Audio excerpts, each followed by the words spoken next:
लगे तो शंकर जी से पूछ दिया, महाराज दक्ष गाली देते रहे, आप मुस्कुराते रहे। तो शंकर जी ने कहा, तुम दक्ष से नाता भूल गए, ससुराल की गालियां तो प्रिय ही लगनी चाहिए, इसलिए मैंने यही मान लिया कि चलो का विवाह में भी सुनना पड़ा था, आज भी सुन रहा हूं। और ये इसका अर्थ है कि ये स्वभाव से कई लोग ऐसे होते हैं जो बहुत शीघ्रता से आनंद जो है सुख बना लेते हैं। देखिए ना, वनगमन दुख है कि सुख है, इससे बढ़ के कोई दुख की घटना नहीं हो सकती। पर भगवान राम ने पहला संकेत दिया, और संकेत ये था कि भाई दुख में सुख लेने की अगर हमें क्षमता है तो कम से कम हम अपने, इसका अभिप्राय है कि दो ही समाधान समस्या का है, या तो सृष्टि बदले और या दृष्टि बदले। तो सृष्टि बदलने का कार्य तो बड़ा लंबा है, राम राज्य सृष्टि बदलना, पर सृष्टि को बदलने के पहले अपनी दृष्टि तो बदल लीजिए। का भगवान श्री राम का स्वभाव सामने आ गया। कैकेयी जी ने सोचा था जब राम सुनेंगे बन जाना है तो बस दुखी हो जाएंगे, पर गोस्वामी जी ने कहा प्रभु का आनंद, तुलसीदास जी ने कहा मन मुस्काई भानुकुल भानु, राम सहज आनंद निधानु। भगवान राम आनंद के निधान है और उनका आनंद तो सहज आनंद है। गो मां से मां, और मां से कहा मां तुमने कितनी बड़ी बात की है। मुझे तो एक ही किसी व्यापारी को ये पता चले कि उसको एक लाभ होने वाला है तो संतोष उसको हो, पर एक की जगह अगर चौगुना लाभ हो तो मां, मुझे जब राज्य दिया गया तो लोगों को लगा कि मुझे राज्य का लाभ होने वाला, यद्यपि मुझे राज्य का लाभ नहीं रहा था, लेकिन धन्य हो तुमने एक को चौगुना बना दिया। और भगवान राम जब व्याख्या करने लगे अपने वनगमन की, तो भगवान राम ने कैकेयी जी से कहा, मां आज तक ब्रह्मा पूरी तरह से किसी के अनुकूल नहीं हुआ था, केवल आज मैं जब देखता हूं तो चारों ओर दिखाई देता है कि प्रतिकूलता नहीं, अनुकूलता ही अनुकूलता है। क्यों? बोले कितनी बड़ी कृपा तुमने किया, मुनि का न मिलन। मैं यहां रहता तो भोग राज्य में, और वन में मुनियों और संतों का मिलन। मां तुम तो बड़ी पक्षपाती हो मेरी। क्या? बोले भरत और मुझ में तुमने सदा मेरा पक्ष लिया, भरत को तुमने भोग दिया, वरदान मांगा, और मुझसे मेरे लिए त्याग का वरदान मांगा, तो तुम तो आज भी मेरे ही पक्ष में हो। तो मुनिगण मिलन विशेष बन, इधर मैं जब देख रहा हूं कि बन जाने में मुनियों का मिलन होगा तो बड़ा आनंद, और सब ही भांति हितम मोर। और दूसरी ओर देखता हूं तो तही माह पितु आयसु, पिताजी की आज्ञा है।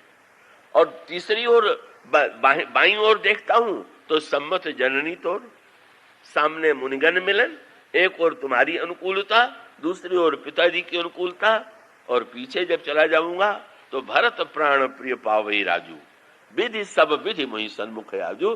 तुमने तो ऐसा लाभ कर दिया कि मां क्या मैं इतना ना समझूं कि इतने बड़े अवसर को खो बैठूं। मनुष्य श्री राम ने सृष्टि बदलने के पहले ये संकेत दिया कि जब दुख और प्रतिकूलता आवे तो उसमें भी सुख के आनंद की खोज करने की यदि हम चेष्टा कर सके तो या तो दुख हल्का हो जाएगा या दुख में भी सुख का रंग आ जाएगा। इसके बाद की चर्चा कल होगी। आज बोलिए सियावर सरोज रज निज मन मुकुर सुधारे, वर्णौ रघुबर विमल यश जो दायक फल चार, सियावर रामचंद्र की जय।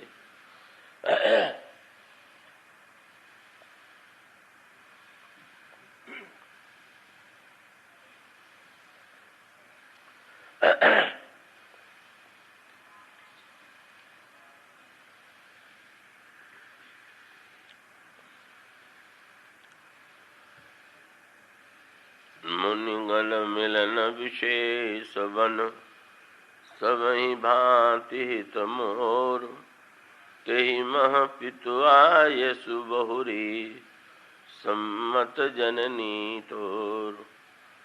भरत प्राण प्रिय पावई राजू, विधि सब विधि मुहि सन्मुख आजू। जौन जाम बन ऐसे काजा, प्रथम गनिय मुहि मूढ़ समाजा, से वही अरंडु कल्प तरु त्यागी, परिहरि अमियले विष मांगी, तेउ न पाई अस समय चुकाही, देखो विचार मातु मन माही।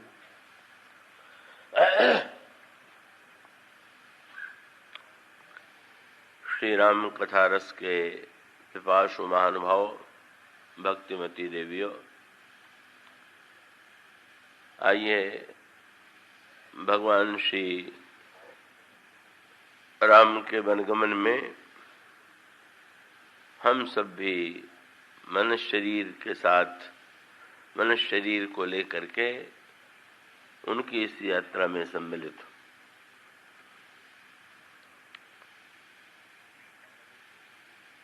महारानी कैकेयी का यह विश्वास था कि राज्य छिन जाने से राघवेंद्र को महान कष्ट होगा। भारत के राज्याभिषेक का समाचार सुन करके उन्हें प्रसन्नता नहीं होगी, पर भगवान श्री राम का जो आनंद था वो तो चौगुना हो गया।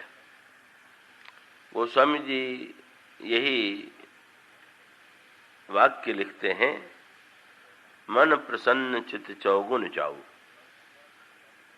और भगवान श्री राघवेंद्र ने माँ के समक्ष व्याख्या भी इस रूप में की कि माँ, इस वनगमन में तो मैं जिधर दृष्टि डालता हूँ केवल लाभ ही लाभ दिखाई देता है, हानि का तो कोई रंच मात्र लेश भी नहीं। साधारणतया संसार में जब भी कोई घटना घटित होती है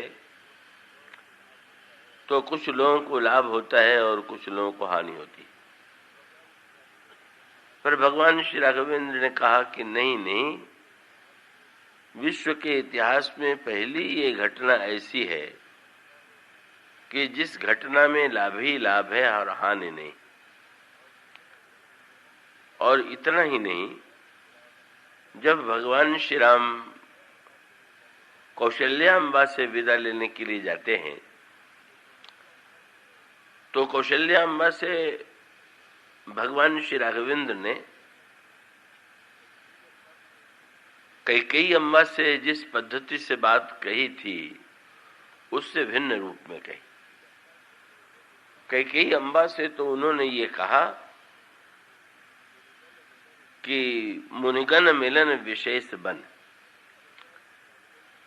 का। भगवान श्री राघवेंद्र ने कहा कि राज्य के स्थान पर वन में मुनियों का साक्षात्कार, इससे बढ़कर के बड़ा लाभ क्या हो सकता है।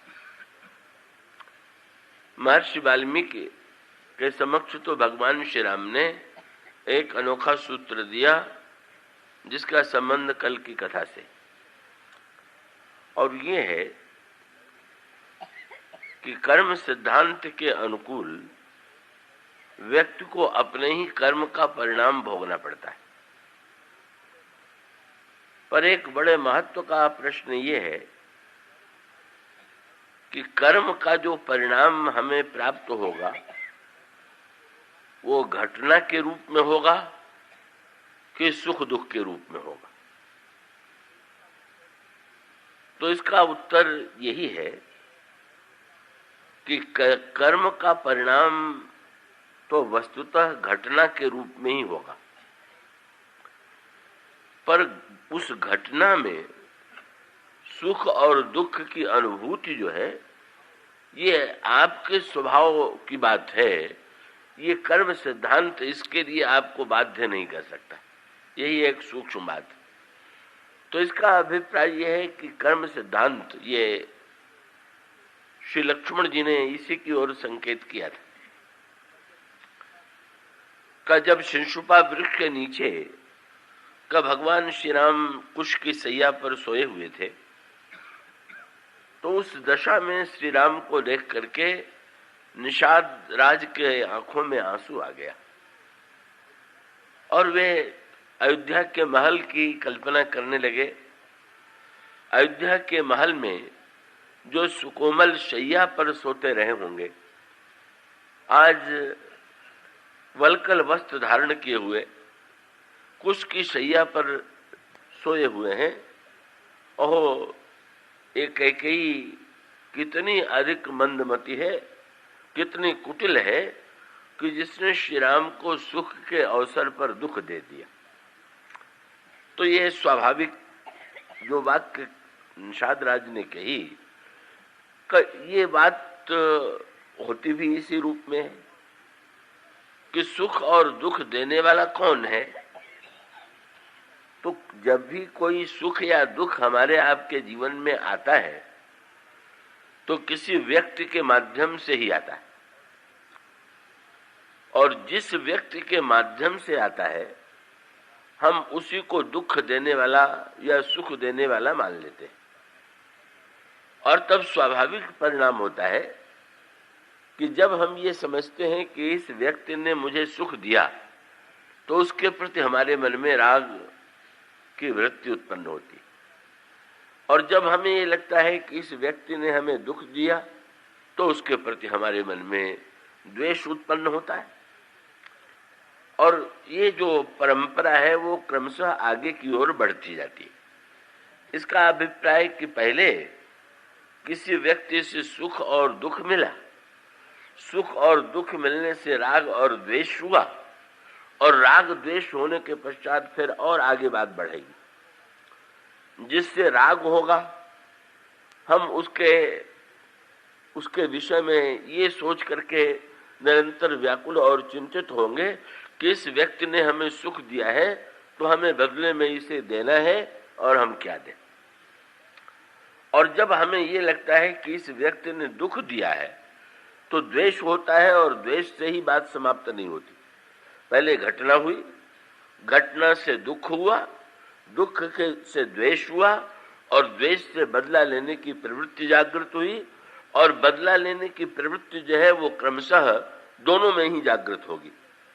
कि जब हम ये अनुभव करेंगे कि इस व्यक्ति ने हमें दुख दिया तो हम उससे बदला लेने की चेष्टा करेंगे, और जब हम उससे बदला लेने की चेष्टा करते हैं तो उसके मन में प्रतिक्रिया होती है कि इन्होंने मुझसे ये बदला लिया है तो मैं इसका चौगुना बदला इनसे लूंगा। और इस तरह से जैसे कोई किसान खेत में बीज डालता है एक, पर वही बीज जब पौधे के रूप में परिणत होता है तो वही बीज जो है हजारों अन्न की सृष्टि करता है। यही समस्या हमारे आपके जीवन में, और उसका अभिप्राय है कि घटना एक बीज के रूप में होती है, पर उस घटना का जो विस्तार होता है वो उस विस्तार का इसका अभिप्राय यह है कि फिर ये क्रिया प्रतिक्रिया का चक्र जो है वो एक ही जन्म में समाप्त नहीं होता है। कब वो क्रिया और प्रतिक्रिया का चक्र जो है निरंतर आगे की ओर बढ़ता ही जाता है। आप इसका दृष्टांत रामचरितमानस में पाएंगे। यही सृष्टि का विस्तार है, क्रिया प्रतिक्रिया का जो विस्तार है, राग द्वेष का जो विस्तार है, उसी का नाम सृष्टि का विस्तार है। आप रामायण में पढ़ते हैं कि रावण और कुंभकर्ण पूर्व जन्म में प्रताप भानु और अरिमर्दन थे,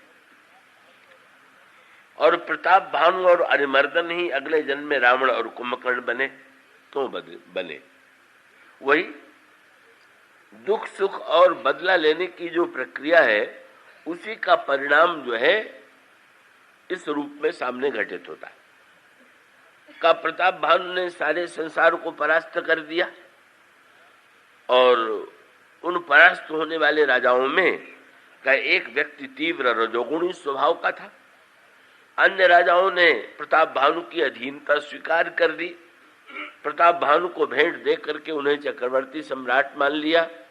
प्रताप भानु में सद्गुण होते हुए भी विजेता कहलाने की एक दुर्बलता थी, और जब कोई व्यक्ति उनके समक्ष झुक जाता था तो वो उनके अहम को संतोष मिलता था, और इस प्रकार से प्रताप भानु ने ऐसा अनुभव किया कि सारे विश्व के राजाओं को मैंने परास्त कर दिया और सभी ने मेरी पराधीनता स्वीकार कर दी।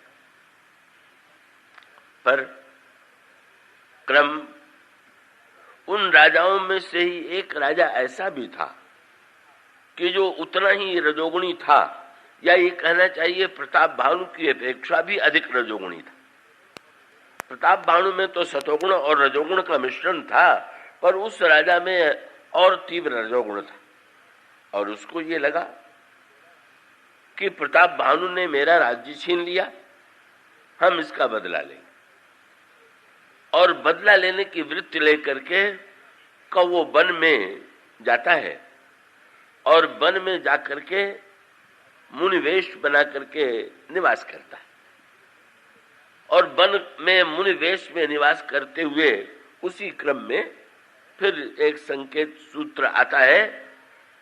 कैसे ये यूं कह लें कि हमारी मान्यता तो ये है कि जीव जो है वो ईश्वर का अंश है, और ईश्वर का जो लक्षण बताया गया है कि ईश्वर जो है वो सत चित्त और आनंदमय, सच्चिदानंद उसका नाम। पर दिखाई ये देता है कि सच्चिदानंद ईश्वर का जो अंश जीव है, का उस जीव के जीवन में दुख और पीड़ा दिखाई दे रही। यही उत्तरकांड में इस प्रश्न को उठाया गया। गंभीर होते हुए भी मुझे विश्वास है आप उसे बड़ी एकाग्रता से सुनेंगे। काकभूषुंडी और गरुड़ के संवाद में काकभूषुंडी जी व्याख्या करते हुए कहते हैं, ईश्वर अंश जीव अविनाशी और चेतन अमल सहज सुख राशि। जैसे जल का अंश जल के समान ही है, अग्नि का अंश अग्नि के समान है। कैसी प्रकार से जब जीव ईश्वर का अंश है तो ऐसी परिस्थिति में ईश्वर का ही लक्षण उसमें होना चाहिए था। पर दिखाई ये देता है कि व्यक्ति जो है वो दुखी है, पीड़ित है। क्यों है? तो रामायण में इसको स्पष्ट करने के लिए रावण कुंभकर्ण की कथा दी गई, और उसका गहराई से अगर उस पर विचार करें तो उसमें इसी प्रश्न का उत्तर है कि ईश्वर का अंश जीव जो है वो कैसे दुखी हो जाता है, कैसे बदल जाता है। एक तो आपको ये पढ़ने को मिलता है कि भगवान के दो पार्षद थे, द्वारपाल थे जय और विजय, वे रावण और कुंभकर्ण बन गए। दूसरी कथा आती है कि भगवान शंकर के दो गण थे, वो भी रावण कुंभकर्ण बन गए। तीसरी कथा आती है कि प्रताप भानु और अरिमर्दन दो बड़े धर्मात्मा राजा थे, रावण और कुंभकर्ण बन गए। इसका अभिप्राय क्या? चाहते तो तुलसीदास जी रावण से ही प्रारंभ कर देते। रावण एक राक्षस था और वो अत्याचारी था और भगवान ने उसका वध किया। पर गोस्वामी जी रावण का प्रारंभ रावण के जन्म से नहीं करते, रावण के पूर्व चरित्र से कहते हैं, और मानो हम लोगों को सावधान कर देते हैं। तो इसका नाम क्या है? प्रताप भानु। और रावण क्या है? का निशाचर। प्रताप भानु माने प्रकाश का पुंज और निशाचर माने अंधकार प्रिय। तो इसका अभिप्राय ये है कि प्रकाश भी अंधकार के रूप में बदल सकता है, और दूसरे अर्थों में कहें तो यूं कह सकते हैं कि जीव जो ईश्वर का अंश है वो तो प्रकाश का पुंज है, पर अगर वो सावधान रह करके तो उस प्रकाश के पुंज से जुड़ा हुआ नहीं रहेगा तो अंधकार के रूप में परिणत होने में विलंब नहीं लगेगा। ये इसका अभिप्राय है। तो ये ऐसी स्थिति में वही सूत्र आता है, और वो सूत्र बड़ी सरलता से अगर उसको शुष्क समझ करके उस पर ध्यान देने में जैसा लोग घबराते हैं, न घबराए तो उत्तर मिल जाता है। क्या? भगवान विष्णु के पार्षद जो थे, उन्हें रावण कुंभकर्ण क्यों बनना पड़ा? और इसका उत्तर यही था कि उनके अभिमान ने उन्हें रावण और कुंभकर्ण बना दिया। इसका अभिप्राय यह है कि सनक सनंदन सनातन सनत कुमार भगवान का दर्शन करने के लिए आते हैं, और जब वो भीतर प्रविष्ट होने की चेष्टा करते हैं तो इन दोनों ने छड़ी लगा करके का इन चारों महापुरुषों को रोका और कहा कि मुझसे बिना पूछे कहां जा रहे हैं। पर इसके पीछे मनोविज्ञान क्या था? इन लोगों को ये हमारे पुराण बताते ही हैं, वो दोनों पक्षों में संकेत है। जीव और ईश्वर दोनों एक ही जैसे हैं, वही अंश और अंशी में भेद नहीं होता है, तो जीव और ईश्वर एक जैसे हैं। और पुराणों में जो वर्णन किया गया कि भगवान के लोक में जितने निवास करने वाले हैं उस सब के सब भगवान के समान ही देखने में, उसी प्रकार से जैसे भगवान का रंग श्याम है उसी प्रकार से उनका भी रंग श्याम है। जैसे भगवान चतुर्भुज है इसी प्रकार से वैकुंठ में रहने वाले प्रत्येक व्यक्ति भी चतुर्भुज है। जैसे भगवान के पास आयुध है इसी प्रकार से पार्षदों वहां पर रहने वालों के हाथ में भी वो सारी वस्तुएं विद्यमान। उसका भी तत्व यही कि वस्तुतः ईश्वर और जीव जो है का वो देखने में एक ही जैसे हैं का, चाहे उनको दो सखा उपनिषदों ने दो मित्रों के रूप में उनका वर्णन किया, पर अंतर कहां पर है? अंतर यही है, उस अंतर के कारण ही रावणत्व का जीवन में प्रवेश होता है। और उसका संकेत मिला इस प्रसंग में क्या कि जब वे द्वारपालों ने देखा कि बिना पूछे जा रहे हैं तो उन्होंने कहा तो ये कि द्वारपाल से तो पूछ करके ही जाना चाहिए, पर अभिप्राय क्या था कि हम भी तो देखने में बिल्कुल भगवान ही जैसे हैं, तो हमसे क्यों नहीं मिल रहे हैं? ये भीतर क्या भागे जा रहे हैं? मानो अपने अहम को इतना उन्होंने बड़ा मान लिया कि ईश्वर से होड़ लेने की वृत्ति भी आई, और उनकी मनोवृत्ति का संकेत मिलता है। कब भगवान कभी अपनी भुजाओं को देख रहे थे तो इन्होंने अपनी बुद्धि से अर्थ ले लिया क्या कि शायद सोच रहे हैं कि कोई लड़ने वाला मिले। व्यक्ति तो अपनी बुद्धि से ही अर्थ लेता है। भगवान तो अपनी भुजाओं को देख रहे थे, बहुत दिनों से किसी भक्त का उद्धार करने का कार्य भुजाओं के द्वारा संपन्न नहीं हुआ, पर इन दोनों ने भगवान को अपनी भुजाओं की ओर देखते देखा तो सोचने लगे कभी हम लोगों से भिड़ेंगे तो देखेंगे। तो रावण कुंभकर्ण बनने का अर्थ यही था। भगवान ने कहा अच्छा भाई, अब देखने का ही मन है तो चलो एक बार ये भी सही। तो ये इसका अभिप्राय है कि जब एक अहंकार व्यक्ति के जीवन में जब बैठ जाएगा तो अहंकार की पराकाष्ठा यहां तक इनमें आ गई कि भगवान से लड़ने की वृत्ति आई। और एक बार तो लक्ष्मी जी जब बैकुंठ में कहीं गई हुई थी और वहां से आकर के भीतर बैठने लगी तो इन लोगों ने लक्ष्मी जी को भी रोक दिया कि भगवान इस समय सो रहे मत जाइए। ये मनोवृत्ति है। इसका अभिप्राय ये है कि भाई द्वारपाल का कार्य यही है कि वो डाकू चोर या बुरे व्यक्तियों को न बैठने दे, पर द्वारपाल जब इतना सावधान हो जाए कि घर के स्वामी और स्वामिनी को ही भीतर न बैठने दे, क्या बड़ी अनोखी बात है। घर का स्वामी भीतर हो और स्वामिनी कहीं से बाहर आवे और वो कह दे कि नहीं नहीं रात्रि के समय मैं नहीं बैठने दूंगा, तो ये तो धृष्टता और अपने अधिकार के दुरुपयोग की पराकाष्ठा है। और अभिमान और अधिकार के दुरुपयोग से रावणत्व की सृष्टि होती है, एक संकेत किया गया। जब जय और भगवान शंकर के पार्षद रावण कुंभकर्ण बने तो उसका कारण क्या है? बोले पर दोष दर्शन के कारण अभिमान से भी व्यक्ति रावण बन जाता है। और पर दोष दर्शन यदि बहुत आ जाए, जैसा कि शंकर जी के गणों में आ गए, नारद जी के अंतःकरण में दोष आ गए, नारद जी के अंतःकरण में वासना का उदय हुआ, काम वृत्ति आई और उन्होंने भगवान से सुंदरता देने की प्रार्थना की और भगवान ने उन्हें सुंदर बनाने के स्थान पर बंदर बना दिया। अब ये जो बंदर बना देना है ये भगवान की कृपा है कि नहीं? बस यही अंतर है ये दोनों रुद्रगण जो हैं बड़ा आनंद ले रहे हैं कि नारद की क्या आकृति हो गई, नारद की कैसी भगवान ने आकृति दे दिया। और शंकर जब नारद विश्वमोहिनी की सभा में बैठे तो विश्वमोहिनी की सभा में दोनों नारद जी के आसपास बैठ गए और वहां से हंसी उड़ाने लगे। तो इसका अभिप्राय है कि अगर आपकी आंखें बड़ी पैनी हैं और दूसरे का दोष देखने के बाद दूसरे की हंसी उड़ाने की प्रवृत्ति हो, और उसका अभिप्राय क्या कि अंत में इनको राक्षस बनना पड़ा। नारद बंदर बने और कुछ घंटों के लिए बंदर बने, पर ये जो राक्षस बने न जाने कितने हजार वर्षों के लिए बने।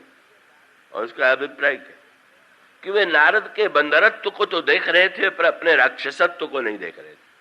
और यही अधिकांश व्यक्तियों में पाया जाता है। ये केवल कथाएं ही नहीं, हमारे आपके जीवन का सत्य है। बंदर जो है वो काम का प्रतीक है और राक्षसत्व जो है वो परोत्पीड़न की प्रवृत्ति है, हिंसा की प्रवृत्ति है। तो भाई काम की प्रवृत्ति की अपेक्षा भी दूसरे को कष्ट देने की प्रवृत्ति और भी घातक।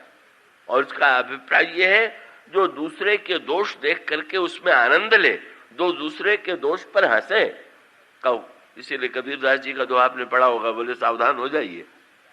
मान लीजिए आपके आगे आप किसी नदी में यात्रा कर रहे हैं और आपके आगे कोई नाव है और उस नाव पर बैठे हुए यात्री डूबने लगे, तो उनको सहानुभूति देकर के बचाने की चेष्टा करना चाहिए। अगर दूसरे नाव पर बैठे हुए व्यक्ति ताली बजा करके हंसने लगे, ये अब डूबे बस अगर ये सोचने लगे तो कबीर ने सावधान कर दिया कि अगर दूसरों को डूबते देखिए तो प्रसन्न मत होइए। क्यों? कबीरा गर्व न कीजिए, रंकन हंसिए कोय। क्यों? अजहू नाव समुद्र में ना जाने का होए। अभी तुम्हारी नौका जो है तुम भी तो समुद्र में ही नौका पर बैठे हुए हो। क्या आवश्यक है कि दूसरी नौका के व्यक्ति डूब गए और तुम नहीं डूबोगे? इसी प्रकार से दूसरों का दोष देखते हुए इस बात पर ध्यान रहे कि हम जो दूसरों के जिस दोष की आलोचना कर रहे हैं, कहीं वो दोष जो है हमें 100 गुने अधिक रूप में हमारे जीवन में भी तो नहीं आ जाएगा। तो यहाँ पर जो रावण और कुंभकर्णत्व की सृष्टि हुई, पर दोष दर्शन और दोष दर्शन के पश्चात हंसी उड़ाने की वृत्ति, और हंसी उड़ाने की वृत्ति की पराकाष्ठा इतनी कि पहले तो व्यंग में नारद की सुंदरता की प्रशंसा करते रहे, नीक दीन हरि सुंदरताई। और जब भगवान आए और विश्वमोहिनी ने उनके गले में जयमाल डाल दिया और भगवान विश्वमोहिनी को देख के लेकर के चले गए, तो दोनों गणों ने नारद जी से कहा, निज मुख मुकर बेलो को जाए। अरे ये बात अगर कहना ही था तो पहले कह देते। अगर पहले कह देते कि महाराज अपना मुख दर्पण में देख लीजिए, और नारद जी दर्पण में अपना मुख देख करके सावधान हो जाते, तो ये मित्र का लक्षण है। इसका अभिप्राय किसी का दोष देख करके उसको हम अगर बचाने की दृष्टि से दोष से सावधान करें तो हमारा सद्भाव है। पर हम उस व्यक्ति का पतन होने दें, उसको कष्ट उठाने दें और उसके पश्चात हम आनंद लेकर के फिर व्यंग की भाषा में कहें कि तुम अपना मुंह दर्पण में देखो, तो ये वृत्ति जो है राक्षसत्व की वृत्ति है। सारी कथाओं का तात्पर्य यह है कि हम प्रकाश के अंश होते हुए भी कभी अहंकार के कारण, कभी पर दोष दर्शन के कारण, कभी दूसरों का उपहास के कारण रावण बन जाया करते हैं, कुंभकर्ण बन जाया करते हैं। और प्रताप भानु और के संबंध में क्रिया प्रतिक्रिया माने ये क्रिया प्रतिक्रिया का चक्र आप यही देखेंगे। पहले जिस राजा का राज्य छीना उसको लगा प्रताप भानु ने मेरा राज्य छीन लिया, हम बदला लेंगे। बदला लेने के लिए कपट मुनि बन गया। कपट मुनि बनने के पश्चात प्रताप भानु से बदला लिया, और बदला लेने में फिर प्रतिक्रिया का चक्र कैसे आगे बढ़ा। अभी आगे चल करके प्रताप भानु जो था वो ब्राह्मणों का भी बड़ा भक्त था, यज्ञ करने की भी उसकी परंपरा थी, ऋषि मुनियों के प्रति भी उसके मन में बड़ी सम्मान की वृत्ति थी। ये प्रताप भानु के चरित्र में दिखाई देता है। और यही प्रताप भानु जब रावण हुआ तो यज्ञ नष्ट करता था, मुनियों को खा जाता था, और ब्राह्मणों के प्रति तो उसके मन में विद्वेष की पराकाष्ठा थी। क्यों हुई है? वही क्रिया प्रतिक्रिया का चक्र। क्या कि अगर एक कपट मुनि ने ठगा तो प्रतिक्रिया क्या हुई? यही प्रतिक्रिया हम लोगों के जीवन में होती है। रावण भी जब अगले जन्म में ठगने के लिए चला तो कपट मुनि की बन करके चला, और उसका अभिप्राय कि वाह, दूसरे मुझे अगर कपट मुनि बनकर ठगेंगे तो हम भी कपट मुनि बन करके उनसे बदला लेंगे। वो ठीक वही विरुद्ध। ब्राह्मणों ऋषियों का विरोधी क्यों हो गया? बोले कपट मुनि को तो मैंने मुनि मान करके सम्मान दिया था, एक मुनि ने मुझे संकट में डाल दिया, इसलिए का उसे कपट मुनि ने शिक्षा दे दिया, सारे ब्राह्मणों को भोजन के लिए बुलाओ। बेचारे ने, प्रताप भानु ने कपट मुनि के ऊपर विश्वास करके सबको निमंत्रण दे दिया, और कालकेतु राक्षस ने का उस भोजन में ब्राह्मण मांस सम्मिलित करके उसको अन्न का रूप दे दिया और वो परोस दिया गया। और जब भोजन करने के लिए ब्राह्मण चले तो आकाशवाणी हुई, भयउ रसोई भूसुर मासु सब द्विज उठे माने विश्वासु। का ब्राह्मणों, इसमें तुम्हारे भोजन में ब्राह्मण का मांस सम्मिलित है। ब्राह्मण उठे, पर वही क्रिया प्रतिक्रिया। क्या उन्होंने ये नहीं पूछा ब्राह्मणों ने प्रताप भानु से कि तुमने ऐसा क्यों किया? बस आकाशवाणी की बात को अगर ब्राह्मणों ने मान लिया होता तो क्रिया प्रतिक्रिया का चक्र रुक जाता। का आकाशवाणी में यही कहा गया था कि इस भोजन में ब्राह्मण का मांस सम्मिलित हुआ है और विप्र वृंद उठ उठ गृह जाओ, आप लोग भोजन छोड़ करके अपने घरों को लौट जाइए। अगर ऐसा करते तो रावण का जन्म न होता, पर आधी बात तो उन्होंने मान ली आकाशवाणी की कि भोजन में ब्राह्मण का मांस है, पर आकाशवाणी में जो ये कहा गया था कि अपने अपने घर लौट जाइए, नहीं, हम बदला लेंगे। बस ये बदला लेंगे की बात जो है, बदला क्या लेंगे कह दिया। बोले विप्र सकोप तब नहीं कछु कीन विचार, होई निशाचर जाय निशाचर हो तुम मूढ़ सहित परिवार। तो प्रताप भानु राक्षस बनने के बाद ब्राह्मणों को क्यों खाता था? बोले इन ब्राह्मणों को मैंने बहुत खिलाया और उसका परिणाम ये भोगना पड़ा, अब इनको खिलाऊंगा नहीं, मैं इनको खाऊंगा। यही क्रम है सृष्टि में, यही क्रम चलता है। का जिस समय ब्राह्मणों ने श्राप दिया तो उस समय प्रताप भानु से कहा कि अरे मूर्ख, तूने विचार नहीं किया। तो देखिए आकाशवाणी में भगवान ने ब्राह्मणों को चेतावनी दिया। क्या बोले? एक ने विचार नहीं किया तो दूसरा भी उसके बदले में विचार न करे तो अनर्थ की पराकाष्ठा है। एक व्यक्ति ने विचार न किया हो तो कम से कम सामने वाले को तो विचार करना चाहिए। इसलिए आकाशवाणी में भगवान ने तुरंत कहा, विप्रभु शाप विचार न दीना। ब्राह्मणों, आपने अगर उसने ना समझी से अगर तुम्हारे आपके भोजन में उसे तो पता भी नहीं था का वो तो भ्रम में था, अगर उसने किसी प्रलोभन के कारण का वो कपट जाल में फंस करके उससे ऐसी भूल हुई तो उसके बदले में आपको इतना क्रोध नहीं करना चाहिए था, या तो आपको भोजन छोड़ के चले जाना चाहिए था, या पता लगाना चाहिए था कि वास्तविक अपराधी कौन है। तो आपने अपने अपराधी होते हुए भी प्रताप भानु को यदि राक्षस बना दिया तो राक्षस बना देने के बाद वो किसको खाएगा? आपको ही तो खाएगा। ये दूसरों को बुरा बनाने में अगर समाज में भी व्यक्ति सावधान रहे कि अगर हम दूसरों को बुरा बनावेंगे, ऐसी स्थिति उत्पन्न करेंगे कि अच्छा व्यक्ति भी बुरा हो जाए, तो बुरा व्यक्ति बुरा होकर के, अच्छा व्यक्ति बुरा होकर के और भी भीषण बुरा बनता है।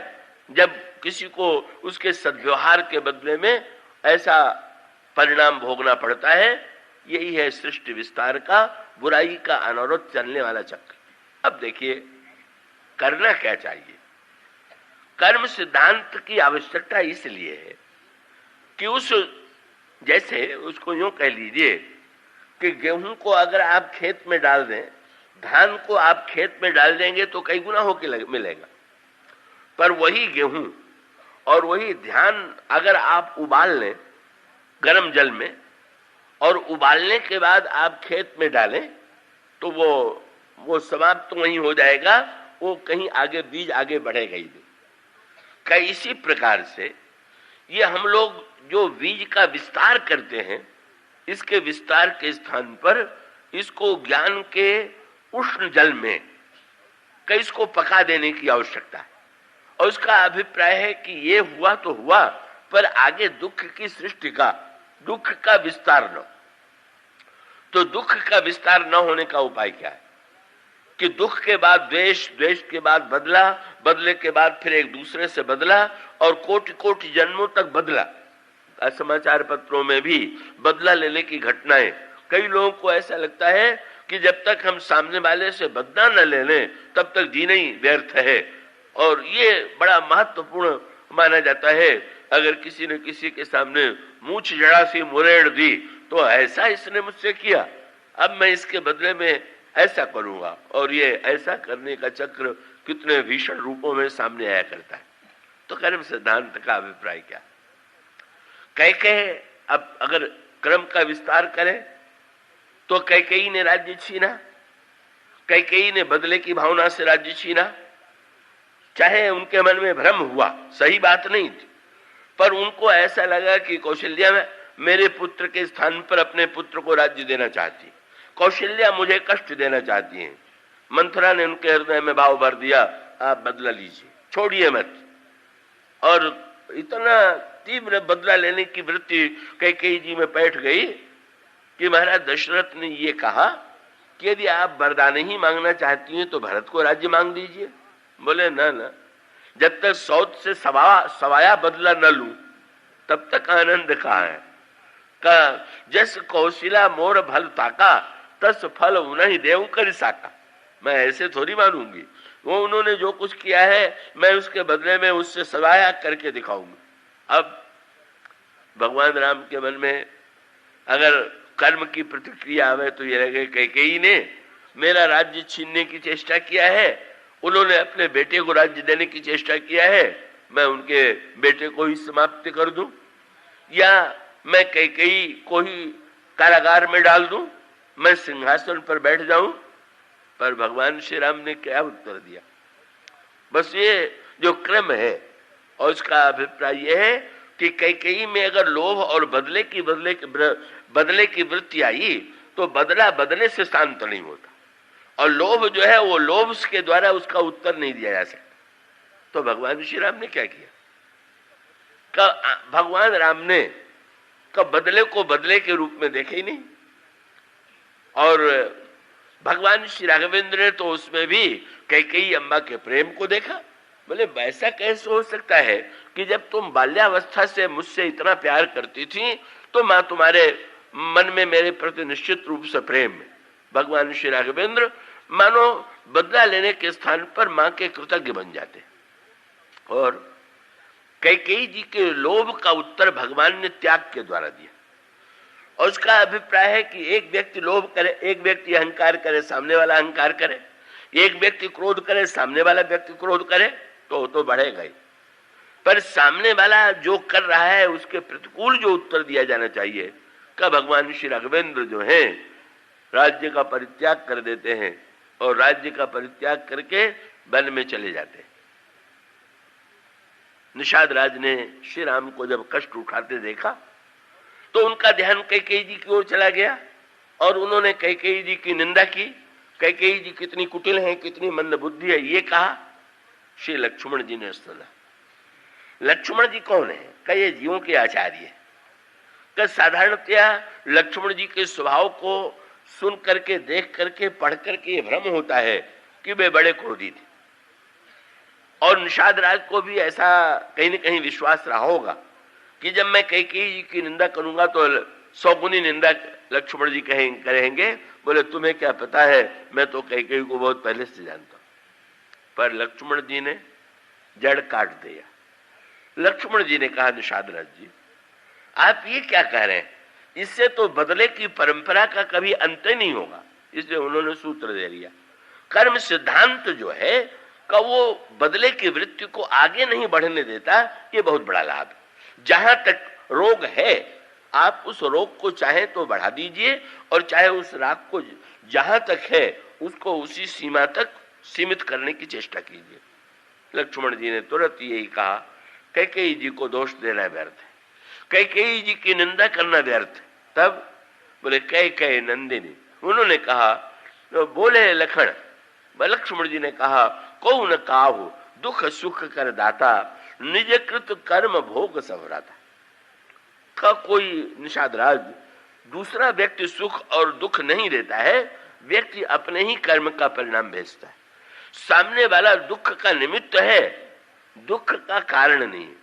मैंने यूं कह लें कि जैसे कोई दुखद घटना हुई हो और टेलीग्राम लेकर के तार लेकर के डाकिया आवे और वो आपके हाथ में या हमारे हाथ में पकड़ा दे और उसमें दुखद वर्णन पढ़ करके उसी की पिटाई हम करें कि तुम इतना खराब समाचार लेकर के आए, तो ये तो बड़ी नासमझी की बात है। वो तो लेके नहीं आया, घटना तो घटित हो गई है, वो तो केवल पहुंचाने का माध्यम है। तो लक्ष्मण जी कहते हैं कि दुख जो देता हुआ दिखाई देता है वो अपने ही कर्म का परिणाम है, व्यक्ति केवल निमित्त के रूप में दुख देने वाला दिखाई दे रहा है। निषाद राज ने कहा कि महाराज, जब ये लक्ष्मण जी ने कह दिया कि प्रत्येक व्यक्ति अपने ही कर्म का फल भोगता है, तो निषाद राज जी लक्ष्मण जी का आश्चर्य से मुंह देखने लगे। क्या उन्होंने देख करके कहा कि आप कह क्या रहे हैं? जब आप कह रहे हैं कि व्यक्ति अपने कर्म का फल भोगता है, तो क्या आप ये कहना चाहते हैं कि हमारे प्रभु राम ने ही कोई ऐसा कर्म किया था जिससे उनका फल उनको भोगना पड़ रहा है? लक्ष्मण जी को हंसी आ गई और लक्ष्मण जी ने मुस्कुरा करके कहा, भगवान राम आपको क्या लग रहा है? बोले कुछ की सैया पर पड़े हुए हैं, शरीर पर मूल्यवान वस्तु नहीं है। तो श्री लक्ष्मण जी ने जो बात कही वो बहुत महत्व की। क्या? बोले भाई, घटना घटित होना आपके बस में नहीं, पर घटना में रस लेना ये तो आपके ऊपर निर्भर है। इसका अभिप्राय है कि भोजन जब परोसा जाता है तो मिठाई में तो मिठास सही है, पर जब करेला या मिर्चा परोसा जाता है तो करेला तो कसैला है, मिर्चा तो कड़वा है। अब उस समय जब आप उसको लेते हैं तो आपको कड़वापन ही तो या उसका कसैलापन ही तो आपके मुंह में आता है, लेकिन आपने ये मान लिया कि सडरस भोजन का ये भी एक अंग है।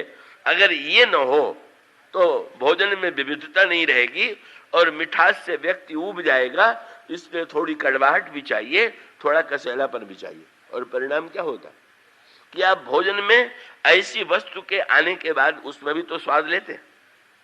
इसी प्रकार से अगर संसार में आपकी थाली में सुख की मिठास परोसी गई और उसके साथ साथ दुख का मिर्चा या दुख का करेला भी परोस दिया गया, तो आप यदि स्वाद लेने की कला में निपुण हैं तो ये मान करके चलेंगे कि नहीं नहीं, ये भी रस का ही एक अंग है। ये भी इसके पश्चात, जैसे आप जिस समय धूप में चल करके छाया के नीचे जाते हैं का ठीक आपको अधिक आनंद की अनुभूति होती है का अपेक्षाकृत जो व्यक्ति निरंतर छाया में बैठा हुआ का मिठाई खाते खाते व्यक्ति जो है स्वयं अपनी ओर से बीच में कोई खट्टी वस्तु, कोई कड़वी वस्तु खा लेता है और उसके पश्चात उसके स्वाद में वृद्धि होती है।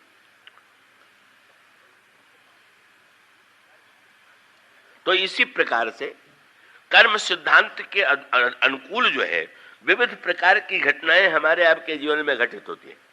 कभी विवाह में ये हमारे यहाँ की कुछ परंपराएं बड़ी विचित्र सी हैं पर बड़ी सांकेतिक। होली के समय गाली देना बड़ा अशिष्ट सा लगता है, बड़ा असभ्य सा लगता है, पर गोस्वामी जी ने एक बड़ी विचित्र बात कही। गोस्वामी जी तो बड़े मर्यादावादी हैं, पर उन्होंने कहा कि जब अयोध्या में होली का दिन आया तो नर नारी परस्पर गारी देत सुनी हसत राम भाई न समेत। स्त्री और पुरुष गाली दे रहे हैं और भगवान राम भाइयों के साथ हंस रहे हैं। पढ़ करके बड़ा विचित्र सा लगता है। भला ये क्या बात हुई कि होली के दिन का लोग मनमाने प्रकार से असभ्य भाषा का प्रयोग कर रहे हैं, या विवाह प्रसंग में जो गाली देने की परंपरा है, ये उस परंपरा को अगर केवल विभत्स रूप दे दिया जाए तो बड़ा हानिकारक है, पर उसके पीछे जो उद्देश्य है अगर वो उद्देश्य ले लिया जाए, और इसका अभिप्राय यह है कि आनंद लेने की वृत्ति केवल स्तुति में ही नहीं, आनंद लेने की वृत्ति जो है का सदा सम्मान में ही आनंद लेने की वृत्ति नहीं होनी चाहिए, कि कभी ऐसी भी वृत्ति होनी चाहिए कि जब व्यक्ति उपहास में भी आनंद ले, का जब कोई व्यक्ति अपमान की भाषा में भी आनंद ले, किस आनंद लेने की प्रवृत्ति का अभिप्राय यह है, अगर एक ही प्रकार से हम अभ्यस्त हो गए हैं किसी प्रकार से आनंद लेने के लिए, तो दूसरी परिस्थिति में हम दुखी हुए बिना नहीं रहेंगे। इसलिए गोस्वामी जी जब विवाह प्रसंग में लिखते हैं, महाराज श्री दशरथ भोजन के लिए बैठे हुए और स्त्रियां गाली दे रही, और हंसत राव सुनी सहित समाजा। महाराज श्री दशरथ हंस रहे। महाराज श्री दशरथ से किसी ने पूछ दिया कि गाली में आपको क्या लगा?